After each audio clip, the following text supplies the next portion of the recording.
Good morning everyone. कैसे हैं आप सब लोग। उम्मीद है आप सभी अच्छे होंगे और आपकी तैयारी काफ़ी बढ़िया चल रही होगी।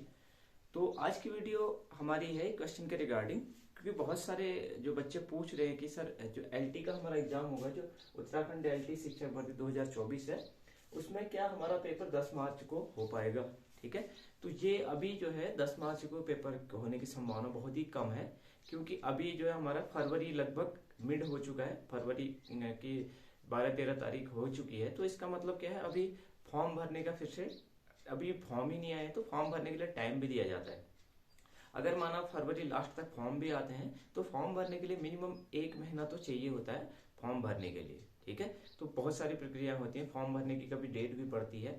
तो इस वजह से अभी जो है 10 मार्च को पेपर होने की संभावना बिल्कुल नहीं है, लगभग 99% नहीं है। तो यहाँ पर अभी जो है पेपर नहीं हो पाएगा। और इसके बाद पेपर कब हो सकता है, पेपर अभी जो है लगभग मार्च में तो नहीं हो पाएगा। उसके बाद देखिए, फिर उसके बाद अप्रैल में जो है इलेक्शन होंगे, तो फिर आचार संहिता वगैरह लग जाती है। तो अभी जो है अप्रैल में भी पेपर होना मुश्किल है। अप्रैल के बाद मई जून, ये जो है अभी मतलब आगे जो है आपके लगभग ये मान के चलिए कि 3-4 महीने मिनिमम आपके पास टाइम है पेपर होने के लिए। ठीक है, तो इसका मतलब क्या, मिनिमम 3-4 है, उससे ज्यादा भी हो सकता है कि बाद में तक पेपर जाए।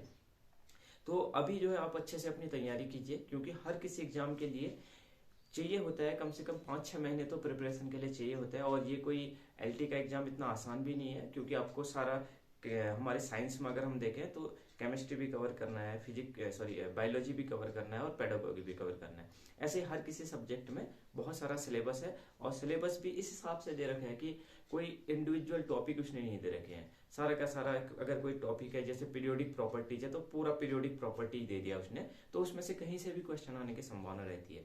तो इसलिए आप अपनी अच्छे से प्रिपरेशन कीजिए, ऊपर ऊपर मत पढ़िए, अच्छे से चीजों को पढ़िए, ताकि आप जब क्वेश्चन आए एग्जाम में तो आप उसको अच्छे से कर पाइए।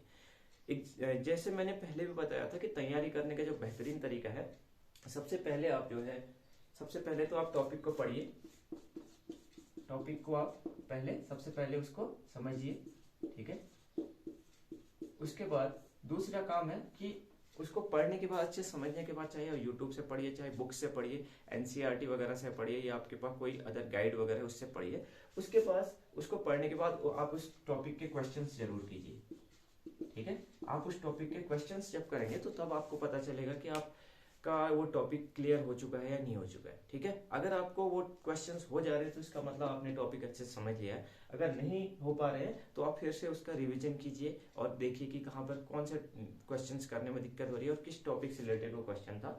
तो और साथ में उस टॉपिक के बुक से क्वेश्चन के बाद आप साथ में प्रीवियस ईयर क्वेश्चंस जरूर कीजिए, जो कि हमारे ज्यादातर इन क्वेश्चंस को आप जो है जिस एग्जाम की आप तैयारी कर रहे हैं, एलटी एग्जाम की तैयारी कर रहे हैं, तो एलटी के क्वेश्चन पेपर और साथ में साथ आप जो है लेक्चरर वाले जो क्वेश्चन पेपर्स हैं सब्जेक्ट के, वो उसको भी आप फॉलो कर सकते हैं, क्योंकि वहां भी सेम इसी टाइप के क्वेश्चंस आते हैं।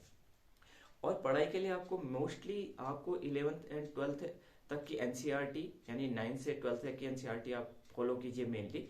मतलब वहां तक का सिलेबस लगभग आपका वहां तक का जो आता है एग्जाम में 9 से 12 तक का जो है वो उन बुक से लगभग आता है आपका 70 से 80% वहीं से आता है। ठीक है, बाकी का आप जो है 20% लगभग जो आता है वो आता है बीएससी लेवल का, वहां पर आप फिर उसके बाद जाइए। ठीक है, अगर आप बाद में उसको करेंगे तो आपको ज्यादा बेहतर वो चीजें समझ में आएंगी। तो आप पहले एनसीईआरटी या फिर इन जो भी आपको गाइड वगैरह है तो वहां से भी कर सकते हैं। आप पहले 9 से 12 तक की चीजों को थोड़ा सा क्लियर कीजिए, और इस चीज को आप मत ध्यान में दीजिए कि कैसे करना है, कितना मुश्किल हो रहा है। आप और जितने भी टॉपिक करें, ठीक है, उसको बेसिक से अच्छे से कीजिए। और दूसरी बात है कि सारे सारे टॉपिक करने जरूरी नहीं है, मतलब सारे टॉपिक्स कहने का मतलब सारे चैप्टर्स कर दूं ऐसा करना नहीं है। ठीक है, क्योंकि इतने सारे चैप्टर्स हैं। अगर केमिस्ट्री में देखें तो आप सारी इनऑर्गेनिक, सारी ऑर्गेनिक, सारी फिजिकल है।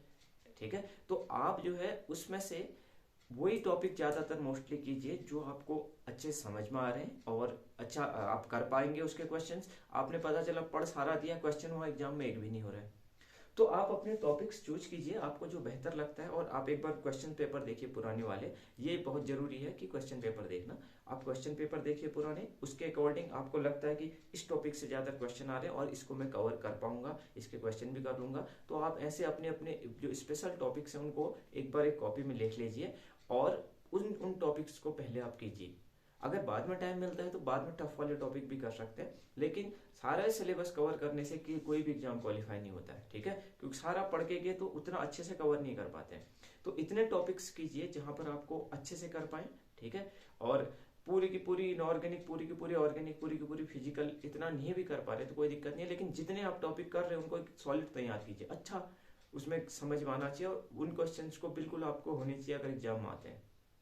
तो वहां पर आप टाइम दीजिए। और पढ़ने का आप टाइम जो है, आप जरूरी नहीं है कि भाई कोई इवनिंग में मतलब रात को पढ़ता है, कोई सुबह के टाइम में पढ़ता है, जब आपको कंफर्ट लगता है आप उतना पढ़िए। और ऐसा नहीं है कि आपने टाइम टेबल बना लिया 6 से 7 इतना, 7 से 8 ये, 9 से 10 ये, ऐसे नहीं। आपको टॉपिक लेकर अगर बैठ गए हैं तो आप उसको पूरा कीजिए, ठीक है। आज को आपने टॉपिक बनाया सुबह मॉर्निंग में कि आज मेरे को एटॉमिक स्ट्रक्चर पढ़ना है, तो आप एटॉमिक स्ट्रक्चर पूरा कंप्लीट कीजिए। आज आपने थ्योरी पढ़ ली एटॉमिक स्ट्रक्चर की, कल आपने कहा कि मैं इसके क्वेश्चंस करूंगा, तो क्वेश्चन आपने कर लिए। फिर उसके बाद थर्ड डे अब अगर आपको लग रहा है कि क्वेश्चन हो जा रहे हैं, पुराने क्वेश्चन हो जा रहे हैं, तो आपने समझ लिया कि ये टॉपिक मेरा थोड़ा बहुत कवर हो चुका है अच्छे से। और अब जो है आप दूसरा जब टॉपिक स्टार्ट करेंगे तो पुराने वाले का रिविजन जरूर कीजिए, ठीक है। इस प्रकार से आप देखेंगे कि कुछ दिनों में ही आपका जो है बहुत सारे टॉपिक्स कंप्लीट हो चुके हैं, तो एक अलग कॉन्फिडेंस आ जाता है कि मैंने इतना सारा सिलेबस कवर कर लिया है। तो ऐसे ही आप सारे टॉपिक्स में मत जाइए, पहले आप सरल सरल टॉपिक्स करने की कोशिश कीजिए, वो हो जाता है तो आपके बहुत सारे क्वेश्चन यहाँ से बन जाते हैं, ठीक है।